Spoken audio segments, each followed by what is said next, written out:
नमस्कार, मैं रीमा प्रसाद। 22 जनवरी को रामलला की प्राण प्रतिष्ठा होनी है, लेकिन प्राण प्रतिष्ठा का अनुष्ठान मकर संक्रांति के बाद से शुरू हो जाएगा। प्राण प्रतिष्ठा कार्यक्रम को भव्य बनाने के लिए अयोध्या पूरी तरह से तैयार हो चुकी है। इस वक्त अयोध्या में राम का नाम बहुत जोश और खरोश के साथ लिया जा रहा है। लोगों में उत्साह बहुत ज्यादा है। प्राण प्रतिष्ठा से पहले आज अयोध्या में बहुत कुछ हुआ है और 22 जनवरी तक अयोध्या और खास बनने जा रहा है। अयोध्या की दीवारों पर पेंटिंग की जा रही है, हर चौराहों को फूलों से सजाए जा रहे हैं। इस बीच अनुष्ठान में प्रयोग के लिए देश के अलग अलग इलाकों से जल कलश भी अयोध्या पहुंचाए जा रहे हैं। इस बीच अयोध्या की सुरक्षा भी बहुत सख्त कर दी गई है। प्राण प्रतिष्ठा के मौके पर 13,000 सुरक्षाकर्मी अयोध्या में मौजूद रहने वाले हैं। ये 4 तस्वीरें इस वक्त हम आपको दिखा रहे हैं अयोध्या नगरी से।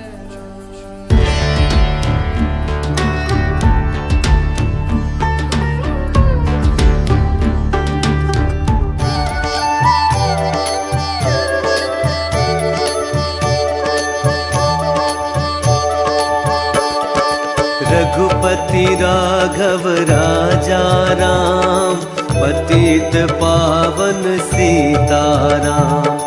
सीताराम जय सीताराम, भज प्यारे मन सीताराम।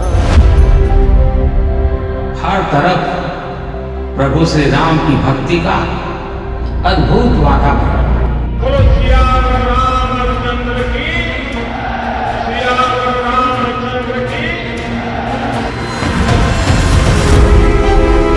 चारों दिशाओं में राम नाम की धूम, राम भजनों की अद्भुत सौंदर्य माधुरी। भीड़ पड़ी भक्तों ने पुकारा, कष्ट हरो अब नाथ हमारा। हर किसी को इंतजार है 22 जनवरी का, उस ऐतिहासिक पवित्र पल का। पूरी हुई सदियों की प्रतीक्षा, जन्मभूमि पर होगी राम लला की प्राण प्रतिष्ठा।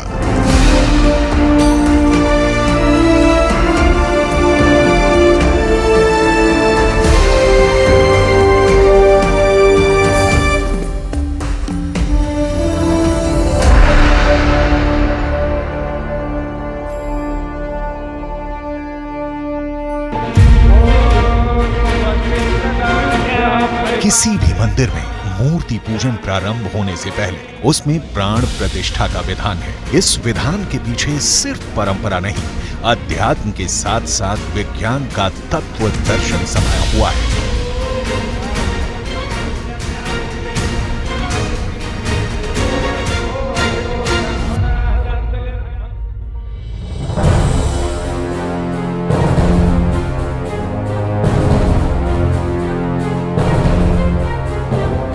भगवान की जब कृपा होती है तो उनके कार्य का जब आता है तो ऐसे मुहूर्त मिलते हैं, सदा नहीं मिलते। 9 ग्रहों में से 5 ग्रह जब अच्छे हो जाते हैं तो अधिकांश शुभ हो गए, ऐसी मान्यता है। अब यहाँ पर 6 ग्रह मिल रहे हैं, अर्थात 2/3 सब शुभ ही कार्य होने का है। तदनुसार मुहूर्त दिया गया।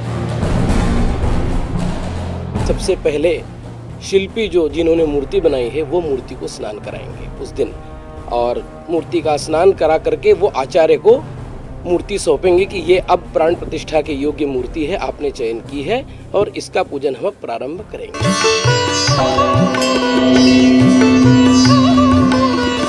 प्राण प्रतिष्ठा में जितने भी हमारे यहाँ देवता हैं, नवग्रह हैं और जितनी राशियाँ हैं, सभी को शांति करने के लिए पूजा अर्चना होता है।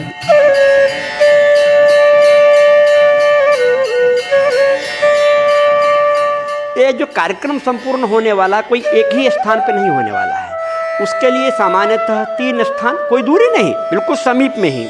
सबसे प्रथम गर्भगृह, दूसरा जो है यज्ञ मंडप, तीसरा जो है यज्ञ मंडप का प्रांगण। तो क्रम वहाँ से प्रारंभ होगा कि बाहर प्रायश्चित, उसके बाद पंचांग आदि पूजन, वर्ण आदि होने के पश्चात मंडप प्रवेश। प्राण प्रतिष्ठा के साथ साथ सनातन संस्कृति की मान्यता जुड़ी हुई है। मान्यता ये कि पूजा किसी मूर्ति की नहीं होती, उस दिव्य सत्ता की होती है जो अजर है, अमर है, अविनाशी है, अंतर्मयी है, जो अवधपुरी के स्वामी है।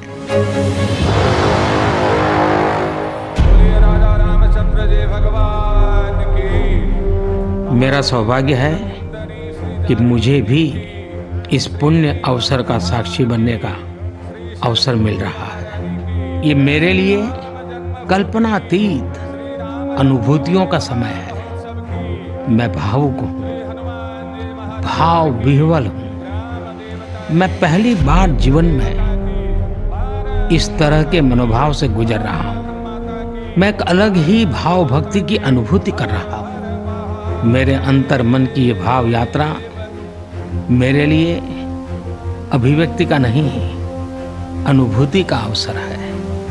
चाहते हुए भी मैं इसकी गहनता, व्यापकता और तीव्रता को शब्दों में बांध नहीं पा रहा हूं। मर्यादा पुरुषोत्तम राम में जन जन की निष्ठा है, उन्हीं की प्राण प्रतिष्ठा है। प्राण प्रतिष्ठा का अनुष्ठान 16 जनवरी से शुरू होकर 23 जनवरी तक चलने वाला है। 16 जनवरी 2024 प्राण प्रतिष्ठा अनुष्ठान शुरू। प्रायश्चित विधान, सरयू नदी के तट पर दशविध स्नान, विष्णु पूजन और गोदान। 17 जनवरी 2024 शोभा यात्रा। 18 जनवरी 2024 यज्ञ मंडप के बाहर पंचांग पूजन, यज्ञ मंडप में प्रवेश, वेदियों का पूजन। 19 जनवरी 2024 अरणीय मंथन से अग्नि स्थापन। 20 जनवरी 2024 गर्भगृह की वास्तु शांति, वास्तु वेदी की स्थापना। 21 जनवरी 2024 रामलला को 125 कलशों से दिव्य स्नान, महाभिषेक के बाद अधिवास। 22 जनवरी 2024 मृगशिरा नक्षत्र में प्राण प्रतिष्ठा। 23 जनवरी 2024 वेदी हवन कुंड का विसर्जन। सीताराम सीताराम सीताराम कहिए। भव्य राम मंदिर में भगवान राम लला की प्राण प्रतिष्ठा 22 जनवरी 2024 को प्रधानमंत्री नरेंद्र मोदी के हाथों होगी, जिसकी तैयारियां पूरी हो गई हैं।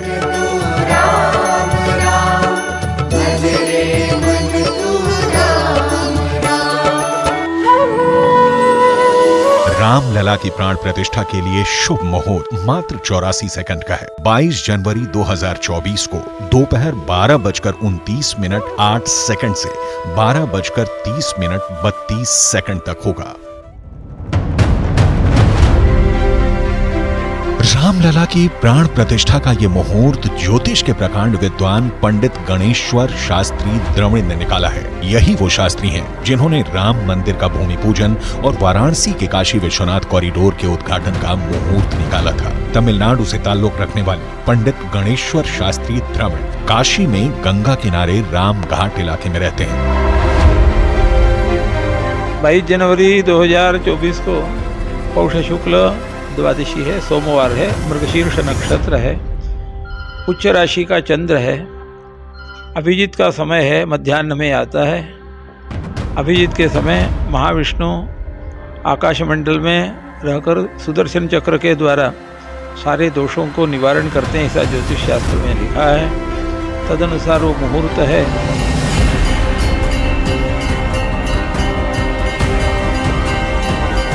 प्राण प्रतिष्ठा एक जीवंत प्रक्रिया है। देव प्रतिमा की प्राण प्रतिष्ठा उस मूर्ति को जागृत करने की पुण्य प्रक्रिया है। इससे मूर्ति में प्राण नहीं आते, बल्कि वो मूर्ति जागृत अवस्था में आ जाती है। प्राण प्रतिष्ठा के बाद वो मूर्ति सिद्ध हो जाती है। इस सिद्धि काल का मुहूर्त भी अद्भुत है। गणेश्वर शास्त्री ने प्राण प्रतिष्ठा का 84 सेकंड का जो संजीवनी मुहूर्त निकाला है, वो अपने आप में बेहद खास है।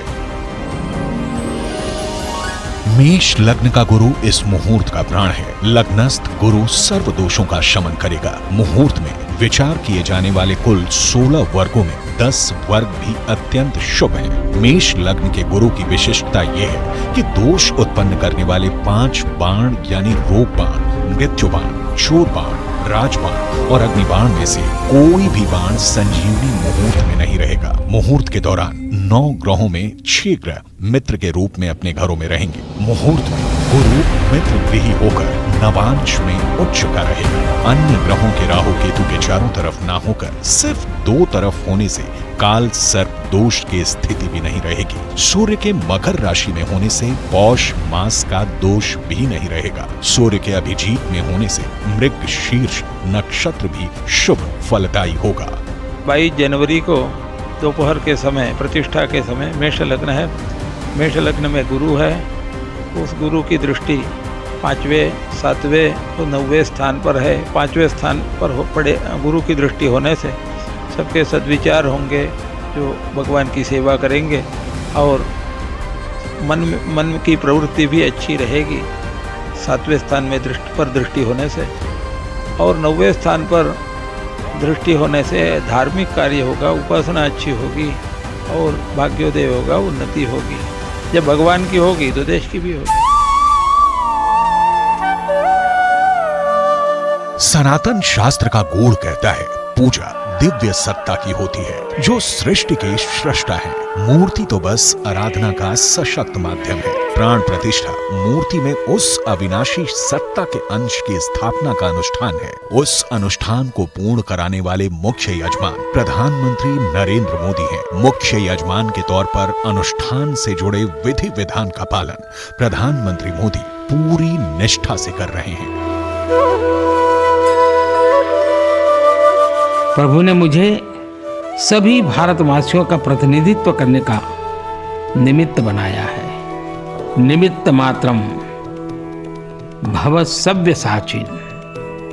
ये एक बहुत बड़ी जिम्मेदारी है। जैसा हमारे शास्त्रों में भी कहा गया है, हमें ईश्वर के यज्ञ के लिए, आराधना के लिए स्वयं में भी दैवीय चेतना जागृत करनी होती है। इसके लिए शास्त्रों में व्रत और कठोर नियम बताए गए हैं, जिन्हें प्राण प्रतिष्ठा से पहले पालन करना होता है। इसलिए आध्यात्मिक यात्रा की कुछ तपस्वी आत्माओं और महापुरुषों से मुझे जो मार्गदर्शन मिला, उन्होंने जो यम नियम सुझाए हैं, उसके अनुसार मैं आज से 11 दिन का विशेष अनुष्ठान आरंभ कर रहा हूं।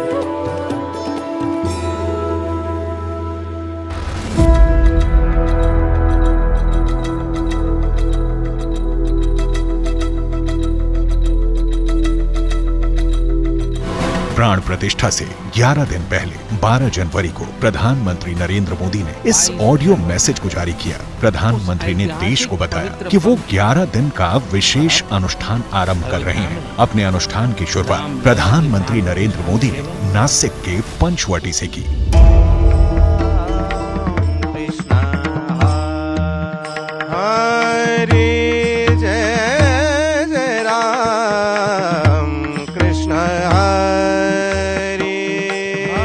सभी देश के तीर्थ स्थानों की, मंदिरों की साफ सफाई करें, स्वच्छता का अभियान चलाएं।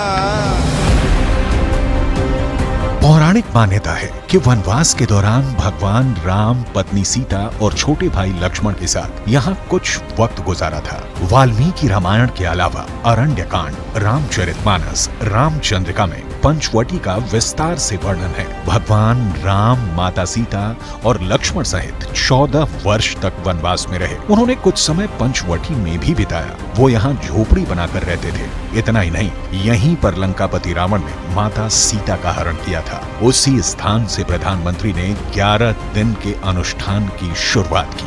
नासिक पंचवटी की इस भूमि में प्रभु श्री राम ने काफी समय बिताया था। मैं आज इस भूमि को भी नमन करता हूं, श्रद्धा पूर्वक प्रणाम करता हूं। शास्त्रों में विशेष अनुष्ठान के नियम तप है। ब्रह्म मुहूर्त में राम नाम का जप करना होता है। पूजन से पहले निर्जला व्रत रखते हैं। नित्य पूजन के बाद दिन में फलाहार किया जाता है। रात में आरती के बाद सात्विक भोजन किया जाता है। सद्विचार एवं सद चिंतन करने का नियम है। भगवान का भोग लगाकर प्रसाद ग्रहण किया जाता है। सनातन शास्त्रों में प्राण प्रतिष्ठा को पार्थिव मूर्ति में ईश्वरीय चेतना के संचार का अनुष्ठान बताया गया है। अयोध्या में प्रभु श्री राम का भव्य दरबार तैयार हो रहा है। गर्भगृह पूरी तरह से तैयार है, जहां राम लला विराजमान होंगे। काशी के प्रकांड विद्वान और पांडित्य घराने से जुड़े आचार्य पंडित लक्ष्मीकांत दीक्षित के नेतृत्व में प्राण प्रतिष्ठा का पूजन संपन्न होगा। प्रोटोकॉल के कार्यक्रम के तहत ठीक 12:15 बजे मंदिर प्रांगण में गर्भगृह में प्रधानमंत्री जी माननीय प्रवेश करेंगे और प्रवेश के साथ ही प्राण प्रतिष्ठा का संकल्प होगा। संकल्प होने के बाद भगवान की यथा लब्धोपचार षोडशोपचार पूजा होगी। महापूजन के पश्चात 108 भगवान रामचंद्र के नामों से आनंद रामायण में उल्लिखित 108 जो भगवान के नाम बताए गए हैं, उनसे भगवान को वो तुलसी दल और कमल पुष्प चढ़ाएंगे। और उसके पश्चात भगवान की पूरी पूजा जब हो जाएगी, उसके बाद आरती के बाद उनकी पूजा का विराम होगा। आचार्य पंडित लक्ष्मीकांत दीक्षित यजुर्वेद के अच्छे विद्वान और पूजा पद्धति के अच्छे जानकारों में से एक हैं। काशी के प्रकांड विद्वानों में उनका नाम एक है। पूजा का विधान लक्ष्मीकांत दीक्षित के नेतृत्व में संपन्न कराया जाएगा। जिस प्रकार से किसी प्रकार किसी देवता में और इसको प्राण प्रतिष्ठा में प्राण को स्थापित करने की जो व्यवस्था है वो वेदों में वर्णित है कि किन किन प्रकार से उस वेद के माध्यम से, उस मंत्र के माध्यम से उस परमात्मा का आवाहन करते हैं। उस भगवान राम का आवाहन करेंगे। राम की प्रतिमा है, ये राम का आवाहन करेंगे कि प्रभु आप अपने पूरी शक्ति के साथ इस प्रतिमा में विराजमान हो और भक्तों का कल्याण करें। इस तरह से प्राण प्रतिष्ठा की व्यवस्था है।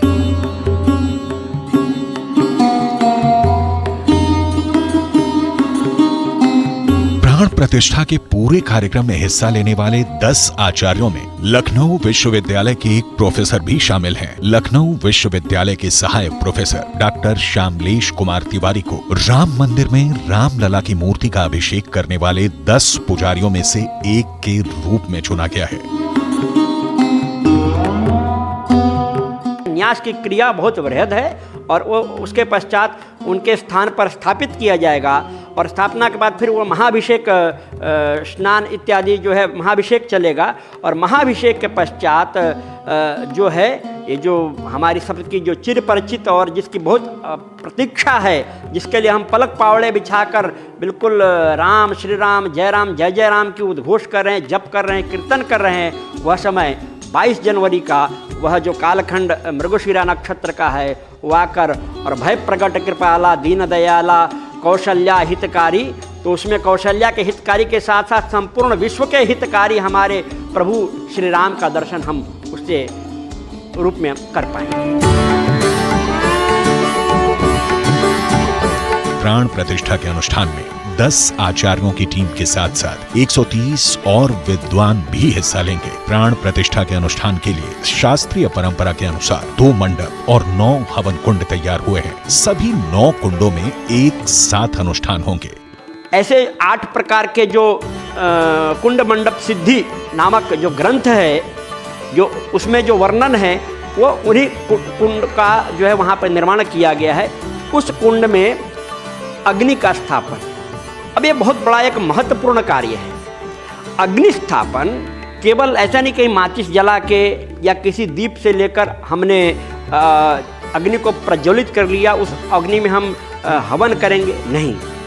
इसके लिए शास्त्र के अनुसार निश्चित तिथि मुहूर्त में काष्ठ लाकर और उससे अरणि मंथा नामक 2 यंत्र निर्माण किए जाते हैं और उन यंत्र में के घर्षण मंत्रों के द्वारा आवाहन करके घर्षण के द्वारा जो अग्नि निकलती है, उस अग्नि का स्थापन जो है उस कुंड में करके वहाँ पर जो आवाहित जितने देवी देवता वेदियों पर है उनका हवन क्रिया वहाँ पर प्रारंभ होगी। अनुष्ठान में प्रयोग आने वाली ज्यादातर सामग्री काशी में तैयार हुई है।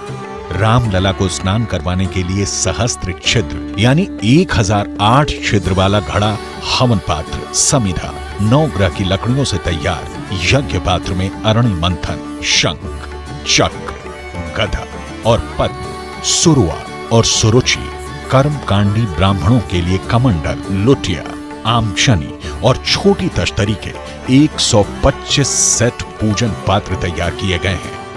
हवन कुंड और यज्ञ मंडप भी काशी के वैदिक विद्वानों ने तैयार किया है। राम लला को लगने वाला काजल उनके आराध्य बाबा विश्वनाथ के खप्पर काशी विश्वनाथ मंदिर की अखंड ज्योति से लाया गया है। भगवान रामलला के प्राण प्रतिष्ठा कार्यक्रम को अंतिम रूप देने के दौरान गर्भगृह को सरयू से लाए गए 81 कलशों के जल से धोया जाएगा। फिर वास्तु शांति और अन्नाधिवास कर्मकांड होंगे। रामलला का अन्नाधिवास, जलाधिवास और घृताधिवास होगा।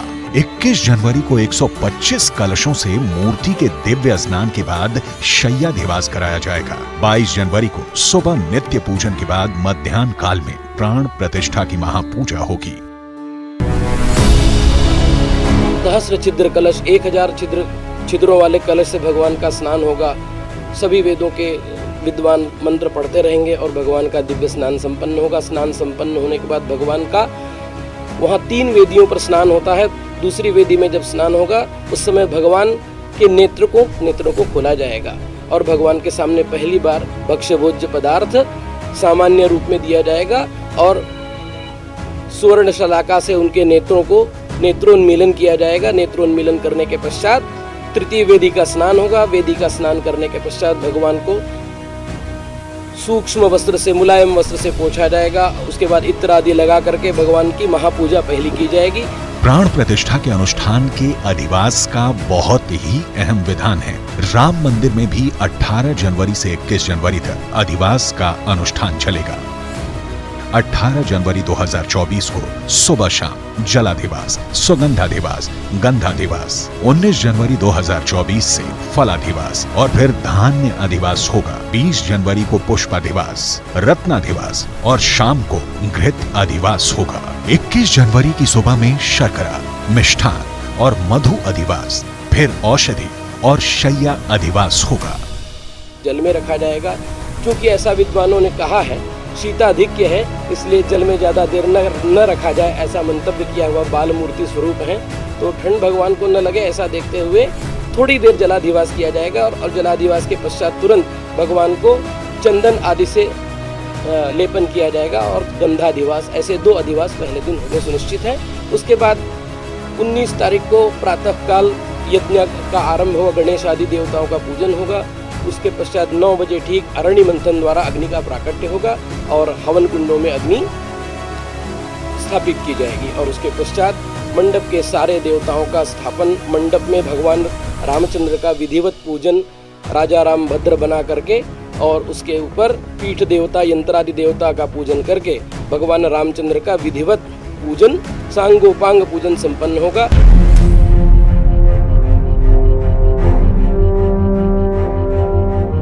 प्रधानमंत्री नरेंद्र मोदी 22 जनवरी को मुख्य यजमान के तौर पर प्राण प्रतिष्ठा के अनुष्ठान में शामिल होंगे। विग्रह की आंख की पट्टी खोलकर उन्हें आईना दिखाएंगे। इसके बाद पीएम मोदी भगवान श्री राम को सोने के सिक्के से काजल लगाएंगे।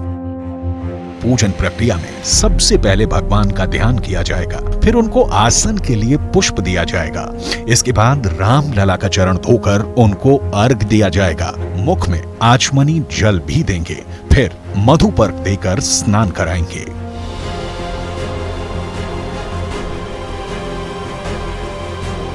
षोडशोपचार पूजन 20 मिनट का होगा जो पीएम मोदी करेंगे। बाकी पूजन पहले ही हो चुका होगा। गर्भगृह में प्राण प्रतिष्ठा का पूरा अनुष्ठान 40 मिनट में समाप्त हो जाएगा।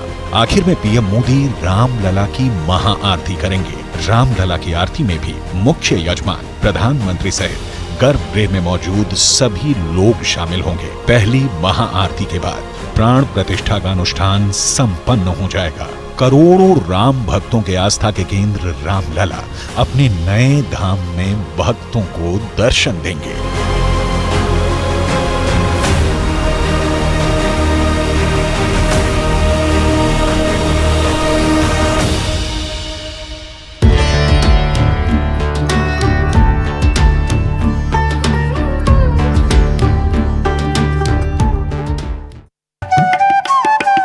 सियावर रामचंद्र की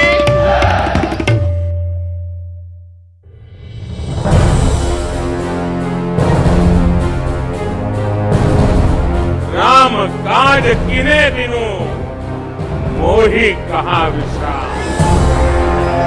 अब रुकना नहीं है, थकना नहीं है, और विश्राम का तो सवाल पैदा ही नहीं होता।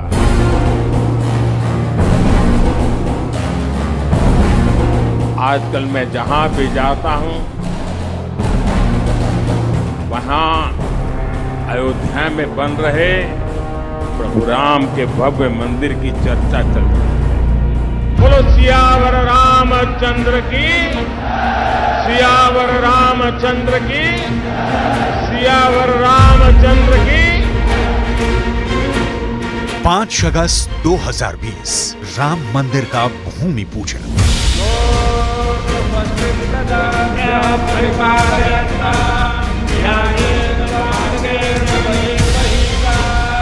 मैं अयोध्या की पुण्य भूमि पर प्रभु श्री राम से यही कामना करता हूं कि देश के जन जन की कर्तव्य शक्ति से भारत का सामर्थ्य शिखर तक पहुंचे।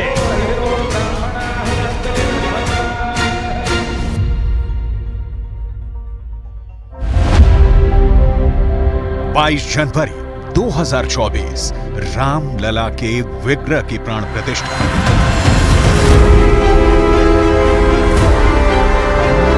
श्री रामलला के दर्शन और उसके बाद राजा राम का अभिषेक, ये सौभाग्य राम जी की कृपा से ही मिलता है।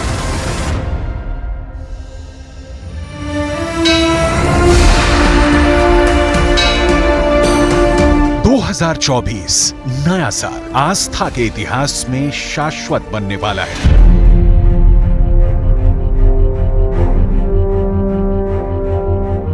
गर्व होगा उस क्षण पर, गुमान होगा उस पल पर। 2024 का साल अपने साथ सौभाग्य से भरे उस पावन पल को ला रहा है जब सदियों की प्रतीक्षा के बाद प्रणत पाल रघुनायक के विग्रह का प्राण प्रतिष्ठा होने जा रहा है। इस पवित्र भूमि से प्रार्थना कर रहा हूं, अयोध्या की प्रभु राम की नगरी से प्रार्थना कर रहा हूं। मैं 140 करोड़ देशवासियों को हाथ जोड़ करके प्रार्थना कर रहा हूं कि आप 22 जनवरी को जब अयोध्या में प्रभु राम विराजमान हो, अपने घरों में भी श्री राम ज्योति जलाएं, दीपावली मनाएं। 22 जनवरी की शाम पूरे हिंदुस्तान में जगमग जगमग होनी चाहिए। चलिए अयोध्या धाम रामलला को मनाते हैं और राम राज की तरफ अपना कदम बढ़ाते हैं। रामलला मंदिर में विराजे, सपना हुआ साकार। बोलो राम जी की जय, सिया राम जी की जय। बोलो राम जी की जय, मेरे राम जी की जय। सनातन आस्था के अवलंब भगवान राम हथौड़े और छेनी की संगत से गढ़ी आस्था की अमर निशानी, करोड़ों की आस्था का केंद्र श्री राम जन्मभूमि मंदिर।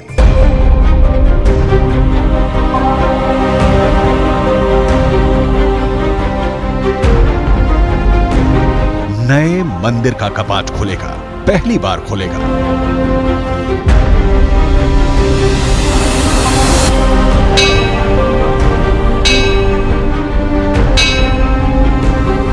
प्रधानमंत्री नरेंद्र मोदी रामलला के विग्रह की प्राण प्रतिष्ठा करेंगे।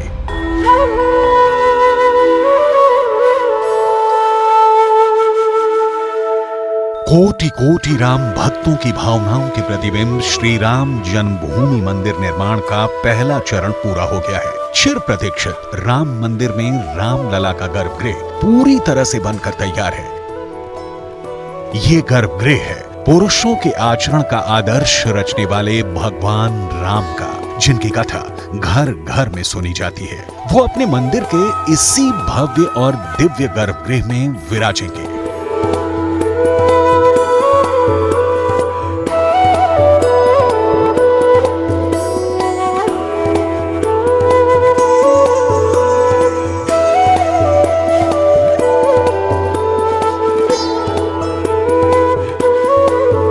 एक समय था जब यही अयोध्या में रामलला टेंट में विराजमान थे।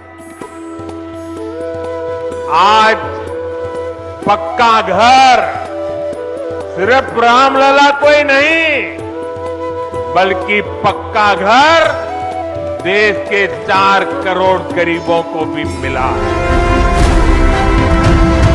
पूर्व पश्चिम दिशा में 380 फीट लंबा, उत्तर दक्षिण दिशा में 250 फीट चौड़ा, 161 फीट ऊंचा राम मंदिर, 160 फीट ऊंचा शिखर। इस 3 मंजिला मंदिर में प्रत्येक मंजिल 20 फीट ऊंचा। बलुआ पत्थर के 392 पिलर, भूतल पर 166 पिलर, पहली मंजिल पर 177 पिलर, दूसरी मंजिल पर 82 पिलर, हर पिलर पर 25 मूर्तियां। मंदिर के सभी खंभों पर कुल 9,800 मूर्तियां, दीवारों पर 10,000 से अधिक मूर्तियां, 8 कोण वाला गर्भगृह, राम मंदिर के 42 दरवाजे, सिंह द्वार पर हाथी और शेर, परिधि मार्ग पर मूर्तियों में राम कथा, साथ ही 795 मीटर लंबा परकोटा।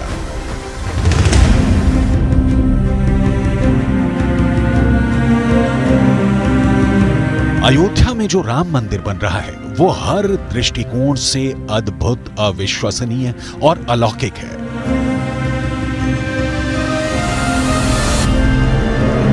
राम मंदिर के द्वार खुलेंगे तो वहां क्या क्या दिखेगा? रामलला की आराधना का यह स्थल सुंदरता का नया और अप्रतिम प्रतिमान होगा। संपूर्ण मंदिर में दीवारों से लेकर खंभों पर बन रही छोटी छोटी कलाकृतियों तक में भारत के सृजन शक्ति और भक्ति का अप्रतिम मेल मिलाप होगा। जय श्री राम का जयकारा लगाते हुए राम भक्त जब सिंह द्वार से गर्भगृह की ओर बढ़ेंगे तो मंदिर की दरों दीवारें गुलाबी बलुआ पत्थरों की जगह सफेद संगमरमर में बदलती जाएंगी।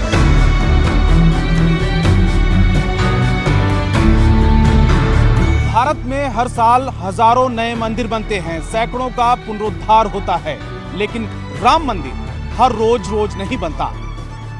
500 साल के इंतजार के बाद जो मंदिर बन रहा है उसे भव्य, दिव्य और अलौकिक होना ही चाहिए। राम मंदिर बिल्कुल वैसा ही बन रहा है। भगवान राम ने अपने वचन में, अपने विचारों में, अपने शासन में, अपने प्रशासन में जिन मूल्यों को घड़ा वो सबका साथ, सबका विकास की प्रेरणा है और सबका विश्वास, सबका प्रयास का आधार भी। अयोध्या के इस धन्य धरा के रज रज में श्री राम की कथा मिलती है। उस कथा में अयोध्या का साम्राज्य मिलता है, सूर्यवंशी परिवार मिलता है, क्षत्रिय कुल का संस्कार मिलता है, सतयुग की मर्यादा मिलती है, बुराई पर अच्छाई की विजय मिलती है।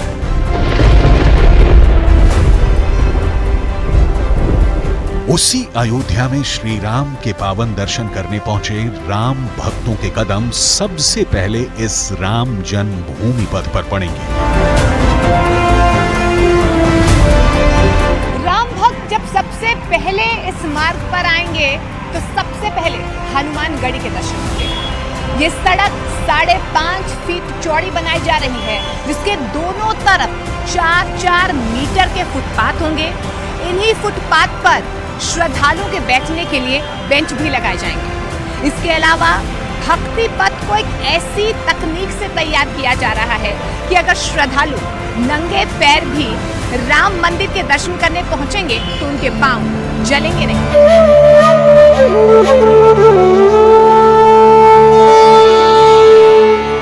मंदिर परिसर में पहुंचे राम भक्त सिंह द्वार से मंदिर में प्रवेश करेंगे। सिंह द्वार से गर्भगृह तक पहुंचने के लिए राम भक्तों को 5 मंडपों से होकर गुजरना होगा।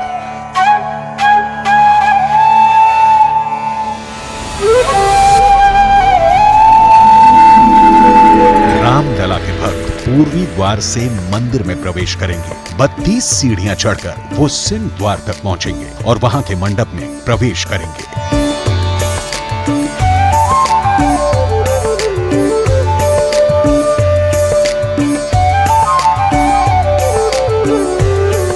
टेम्पल का लंबाई जो है वो 390 फीट है जी। इसकी जो चौड़ाई है आयाम वो लगभग 300 फीट है। इसमें जब हम सीधे वॉक करते हैं तो सैंक्टम सैंक्टोरम के अलावा यहाँ पर 3 मंडप हैं, जो एक गुरु मंडप है, एक यहाँ पर रंग मंडप है जी, और एक यहाँ पर स्लिप हो रहा है, एक 3rd मंडप है, और 2 साइड के मंडप मिलाकर के 5 हो जाते हैं जी। एक तरफ प्रार्थना मंडप होगा, एक तरफ नृत्य मंडप होगा। तो इस प्रकार से 5 मंडपों के उसमें आप वॉक करते हुए चलेंगे। राम मंदिर के द्वार से लेकर गर्भगृह तक क्या क्या दिखेगा, इसके दिव्य दर्शन कीजिए। रंग मंडप, नृत्य मंडप, प्रार्थना मंडप, कीर्तन मंडप और गूढ़ मंडप। 5 मंडपों से होकर भक्त गर्भगृह के करीब तक जाएंगे। सिंह द्वार से गर्भगृह तक पहुंचने के लिए भक्तों को 390 फीट चलना होगा।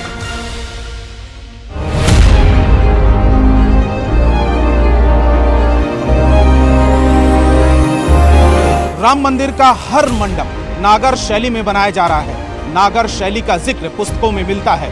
ठीक वैसी ही संरचना राम मंदिर में दिखती है। अपने आप में दिव्य है, भव्य है और नक्श नक्श तराशा हुआ है।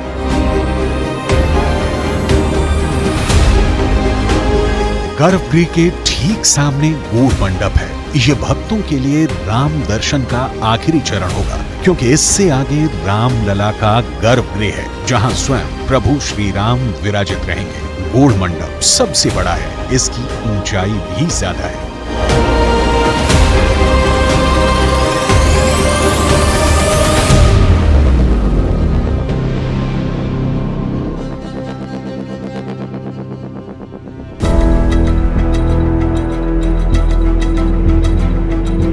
अभी गूढ़ मंडप के भूतल यानी ग्राउंड फ्लोर का काम हुआ है। 3 मंजिल वाले गूढ़ मंडप की पहली मंजिल और दूसरी मंजिल का काम अभी भी चल रहा है। गूढ़ मंडप से पहले आता है नृत्य मंडप, जो विश्वास और आस्था का अनुपम उदाहरण है। वहीं रंग मंडप यानी दर्शन के उत्साह से भरपूर मंडप। इसी तरह प्रार्थना मंडप और कीर्तन मंडप अपने नाम के मुताबिक महत्व रखते हैं, लेकिन इन सभी मंडपों में गूढ़ मंडप सबसे खास है, क्योंकि इसी मंडप के ठीक सामने है राम मंदिर का गर्भगृह। अभी श्री राम के गर्भगृह में जिस स्थान पर यह चबूतरा बना है, राम यहीं से दर्शन देंगे। इसी चबूतरे पर रामलला की नई मूर्ति स्थापित होगी। इसी चबूतरे पर रामलला की वर्तमान मूर्ति भी रहेगी। रामलला की नई दिव्य मूर्ति का स्वरूप कैसा है? राम भक्तों के निर्मल मन के दर्पण में जिस राम का दर्शन मिलने वाला है। गर्भगृह में स्थापित होने वाली नई मूर्ति के पट अभी नहीं खुले हैं, लेकिन उससे जुड़े संपूर्ण सत्य को जान लीजिए। रामलला की नई मूर्ति 51 इंच ऊंची है। रामलला के चरण संगमरमर से बने कमल दल हैं। कमल दल का आधार 20 इंच ऊंचा पेडस्टल है। गर्भगृह में रामलला की नई मूर्ति को ऐसा अद्भुत स्थान दिया गया है कि दर्शन को आए भक्तों को ना नीचे देखना होगा ना ऊपर देखना होगा। एकदम आंखों की सीध में श्री राम विराजमान अपने दिव्य दर्शन देंगे।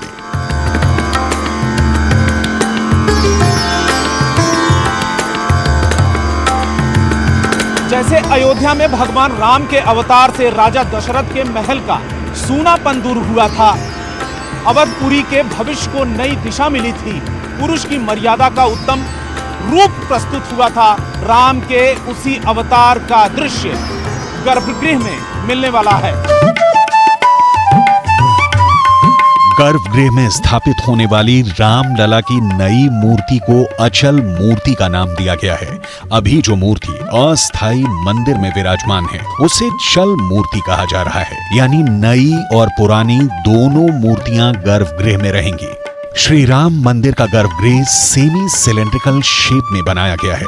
ये पूरी तरह वास्तु आधारित है। गर्भगृह को सेमी सिलेंड्रिकल रखने का कई विशेष कारण हैं। गर्भगृह को वर्गाकार या आयताकार बनाने से दर्शनार्थियों का ध्यान दीवार में संगमरमर की नक्काशियों पर अधिक जाता। सेमी सिलेंड्रिकल शेप में होने पर भक्तों का मेन फोकस रामलला की मूर्ति पर रहेगा।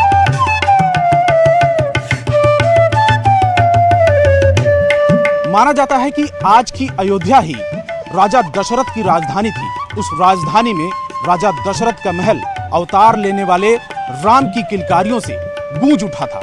जिस बाल रूप की आभा से राजा दशरथ के महल में रौनक छा गई थी, उसे मूर्त रूप देना किसी चुनौती से कम नहीं है।